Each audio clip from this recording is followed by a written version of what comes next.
Hello everyone, मैं हूँ आंचल और आज हम पढ़ेंगे क्लास 11 का टॉपिक एनिमल टिश्यू। जैसे कि हम सब जानते हैं कि ऑर्गेनिज्म एनिमल किंगडम में ऑर्गेनिज्म दो टाइप के होते हैं, यूनिसेलुलर और मल्टीसेलुलर। यूनिसेलुलर ऑर्गेनिज्म कौन से होते हैं? जिसमें सारे फंक्शंस जैसे कि डाइजेशन, रेस्पिरेशन, रिप्रोडक्शन सिर्फ एक सिंगल सेल के द्वारा ही हो जाते हैं। एक सिंगल सेल ही सारे काम कर लेता है, बॉडी के सारे फंक्शंस परफॉर्म कर लेता है।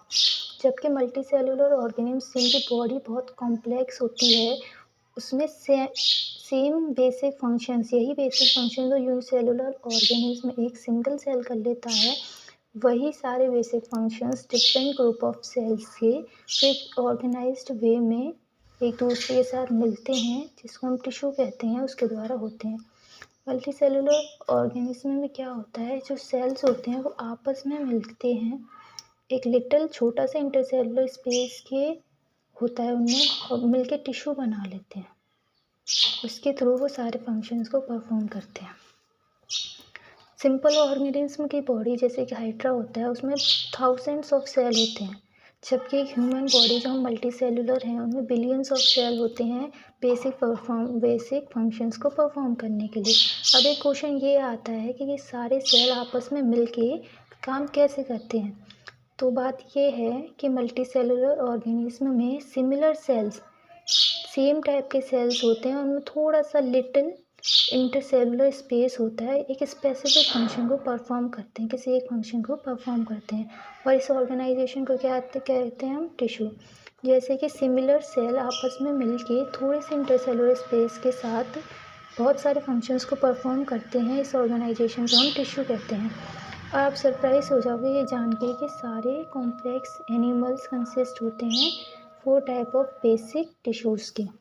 सिर्फ 4 टाइप ऑफ बेसिक टिश्यूज़ ही सारे कॉम्प्लेक्स ऑर्गेनिज्म को बना लेता है। So tissues are organize in specific proportion and pattern. ये बहुत सारे टिश्यूज़ ही आपस में मिलके किसी स्पेसिफिक प्रोपोर्शन और पैटर्न में ऑर्गन बना लेते हैं, जैसे stomach, lung and heart and kidney. जब 2 या 2 से ज़्यादा ऑर्गन्स एक सिमिलर फंक्शन, एक कॉमन फंक्शन को परफॉर्म करते हैं बाय देयर फिजिकल और केमिकल इंटरेक्शन, तो ये आपस में मिलके बना लेते हैं ऑर्गन सिस्टम, जैसे digestive system, respiratory system etcetera. Cells, tissues, organs और ऑर्गन सिस्टम आपस में वर्क को स्प्लिट कर लेते हैं, बांट लेते हैं मल्टी सेलुलर ऑर्गेनिज्म में। इसलिए मल्टी सेलुलर ऑर्गेनिज्म में डिवीज़न ऑफ लेबर देखा जाता है, जो बहुत इम्पोर्टेंट होता है एक बॉडी के लिए, बॉडी के सर्वाइवल के लिए। ओके, तो आगे हम पढ़ेंगे एनिमल टिश्यू। दो सेल का स्ट्रक्चर, एक सेल का स्ट्रक्चर जो होता है वो वेरी करता है उसके फंक्शन के अकॉर्डिंग। सेल जो काम करता है उसी के पे निर्भर करता है कि उसका स्ट्रक्चर कैसा होगा। इसीलिए जो टिश्यू होता है वो 4 टाइप के होते हैं, epithelial tissue, connective tissue, muscular tissue और न्यूरल टिश्यू। अब हम पढ़ेंगे एपिथेलियल टिश्यू के बारे में। एपिथेलियल टिश्यू को हम कॉमनली एपिथेलियम कहते हैं, जिसका प्लूरल होता है एपिथेलिया।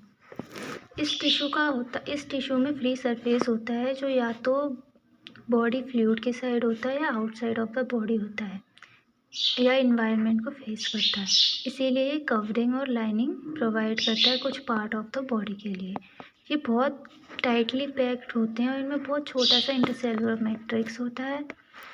2 टाइप के एपिथेलियल टिश्यू होते हैं, simple epithelial tissue and compound epithelial tissue. Simple epithelial tissue वो होते हैं जो सिंगल लेयर ऑफ सेल्स के बने होते हैं, और उनका फंक्शन क्या होता है? लाइनिंग फॉर बॉडी कैविटी पे लाइनिंग करते हैं, उनका ये फंक्शन होता है, जैसे कि डक्ट्स पे, ट्यूब्स पे। और कंपाउंड एपिथेलियम टिश्यू क्या होते हैं? वो more than 1 type of cell layer से बने होते हैं, और उनका फंक्शन होता है प्रोटेक्शन प्रोवाइड करते हैं इन आवर स्किन में। On the basis of structure modifications of cell, simple epithelium is further divided into 3 parts. Simple epithelium अपने structure modifications के basis पे और further parts में divide हो जाती है 3 types में, जो होते हैं squamous epithelium, cuboidal epithelium and columnar epithelium. अब हम पढ़ेंगे स्क्वैमस एपिथेलियम। स्क्वैमस एपिथेलियम इतना तो हम जान गए हैं कि सिंपल एपिथेलियम का पार्ट है तो सिंगल लेयर ऑफ सेल से बनी होगी। Squamous epithelium single layer of cell से बनी होती है। फ्लैट सेल्स होते हैं इसमें, इनकी बाउंड्रीज इरेगुलर होती हैं और ये कहाँ पाए जाते हैं? वॉल्स ऑफ ब्लड वेसल्स के वॉल्स पे and air sacs of lungs. इनका फंक्शन क्या होता है, क्या परफॉर्म करते हैं ये? Diffusion boundaries. फंक्शन क्या होता है? ये perform forming a diffusion boundary. अब दूसरी टाइप ऑफ सिंपल एपिथेलियम का पार्ट है क्यूबॉइडल एपिथेलियम। ये भी सिंपल एपिथेलियम का पार्ट है, इसलिए भी सिंगल लेयर ऑफ सेल्स के बने होते हैं, बट इनकी सेल्स क्यूब लाइक सेल्स होते हैं। ये कहाँ मिलते हैं? डक्ट्स ऑफ ग्लैंड में and tubular part of nephron में।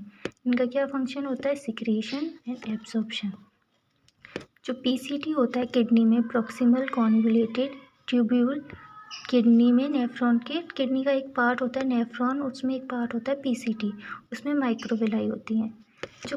अब इसके बाद आता है हमारा third type of simple epithelial tissue, which is columnar epithelial tissue. इसमें भी सिंगल लेयर ऑफ सेल्स होते हैं, बट इसके सेल्स जो होते हैं वो टॉल एंड सिलेंडर सेल्स होते हैं। इनमें न्यूक्लियाई बेस पे नीचे की साइड इनमें न्यूक्लियाई मिलती है। फ्री सरफेस है माइक्रोविलाई, और कॉलमनार एपिथेलियम में जो फ्री सरफेस होता है उसमें माइक्रोविलाई भी हो सकती हैं। ये कॉलमनार एपिथेलियम कहाँ लोकेटेड होते हैं? In the lining of stomach and intestine. Stomach और इंटेस्टाइन की लाइनिंग में। स्टमक में एसफिलाई, और किस में हेल्प करते हैं? सिक्रीशन एंड एब्जॉर्प्शन में। अगर कॉलमनार और क्यूबॉइडल सेल्स में सिलिया होता है ऑन द फ्री सरफेस तो हम उसको कहते हैं सिलिएटेड एपिथेलियम। और इस सिलिएटेड एपिथेलियम का क्या फंक्शन होता है? टू मूव पार्टिकल्स और mucus in a specific direction over the epithelium. Particles और म्यूकस को एक स्पेसिफिक डायरेक्शन में मूव कराता है एपिथेलियम के ऊपर। सिलिएटेड एपिथेलियम मेनली कहाँ प्रेजेंट होता है? हॉलो ऑर्गन्स के इनर सरफेस पे, जैसे कि ब्रोंक्यूल्स और फैलोपियन ट्यूब्स के इनर सरफेस पर। तो अभी तक हमने क्या पढ़ा है कि सिंपल एपिथेलियम 3 टाइप्स में डिवाइड हो गया था on the basis of their structural modifications. First था squamous epithelium. Squamous epithelium single layer of flat cell से बना हुआ था, इरेगुलर बाउंड्रीज थी। कहाँ प्रेजेंट था? एयर सैक ऑफ लंग्स में। और क्या फंक्शन करता था? Forming a diffusion boundary.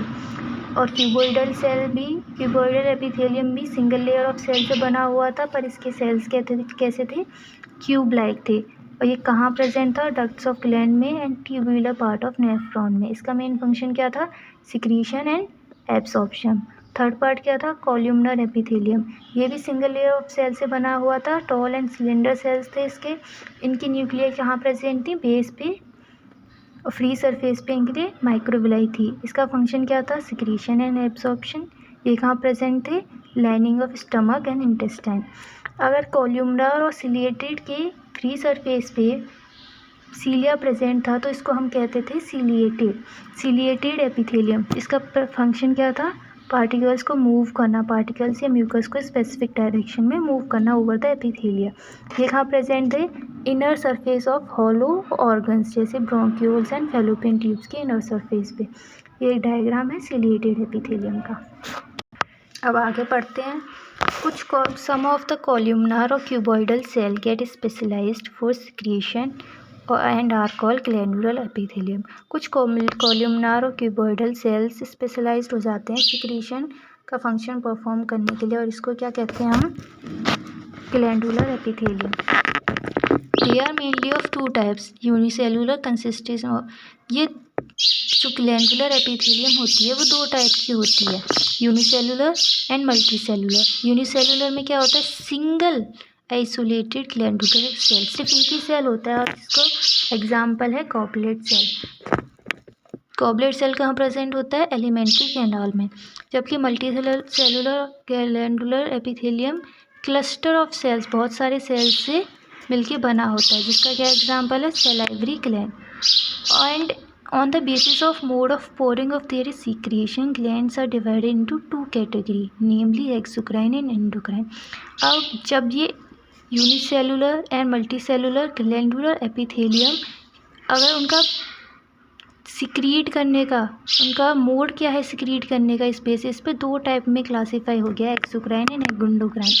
Exocrine glands क्या है, सिक्रीट, वो एक्सोक्राइन ग्लैंड सिक्रीट करती हैं mucus, saliva, earwax, oil, milk, digestive enzymes and other products. But ये कहाँ रिलीज़ करते हैं इन प्रोडक्ट्स को, ट्यूब्स एंड डक्ट्स में, इसलिए इनको एक्सोक्राइन कहते हैं, क्योंकि इनका सिक्रीशन कहाँ होता है, ट्यूब्स में एंड डक्ट्स में। जबकि endocrine gland do not have duct, endocrine gland में डक्ट्स नहीं होती हैं, इसलिए वो अपने प्रोडक्ट्स को, जिनको हार्मोन कहते हैं, एंडोक्राइन ग्लैंड्स क्या सिक्रीट करते हैं, हार्मोन्स को डायरेक्टली कहाँ सिक्रीट करते हैं, into the fluid bathing the gland, gland के अंदर जो फ्लूइड होता है उसमें सिक्रीट कर देते हैं। अब हमने यहाँ तक क्या पढ़ा है, कुछ कॉल्यूमनार और क्यूबॉइडल सेल स्पेशलाइज्ड हो जाते हैं सिक्रीशन के लिए, जिसको ग्लैंडुलर कहते हैं। ये टू टाइप्स के होते हैं, unicellular and multicellular.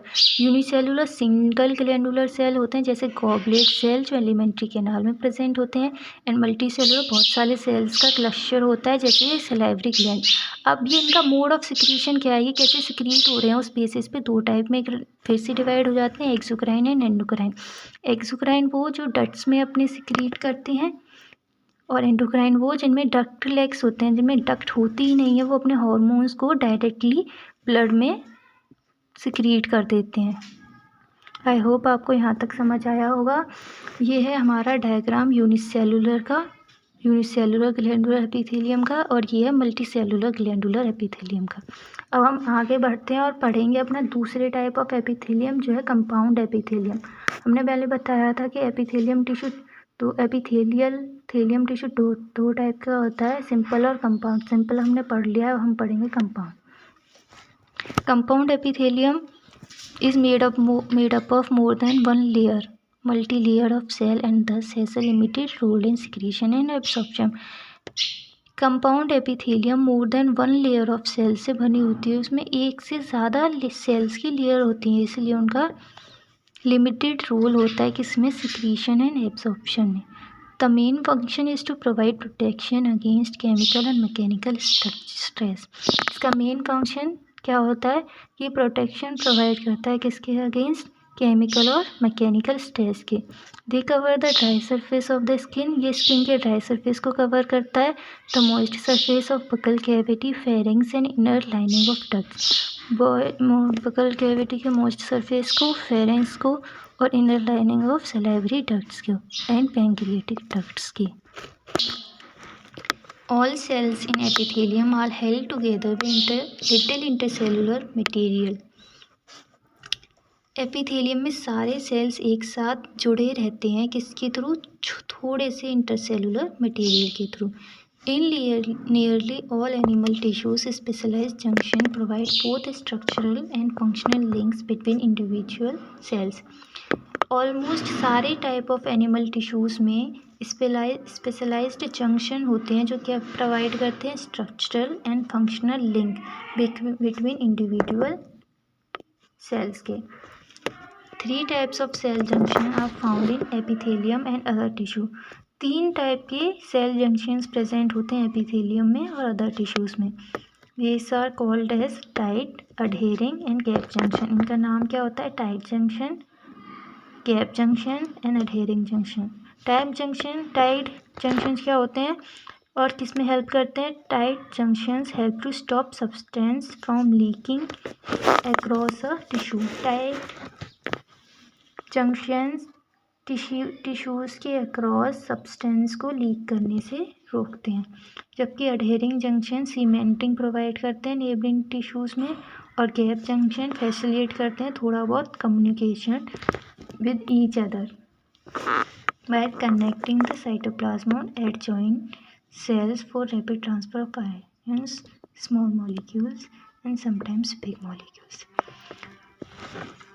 Tight junctions stop करते हैं सब्सटेंसेस को लीक करने से। अडहेरिंग जंक्शन सीमेंटिंग प्रोवाइड करते हैं नेबरिंग सेल्स में, एंड गैप जंक्शंस थोड़ा बहुत कम्युनिकेशन फैसिलिटेट करते हैं एक दूसरे सेल्स में, किसके थ्रू, साइटोप्लाज्म को कनेक्ट करके। इससे क्या होता है, rapid transfer of ions transfer हो जाते हैं, कभी कभी स्मॉल मॉलिक्यूल्स, कभी कभी बड़े मॉलिक्यूल्स।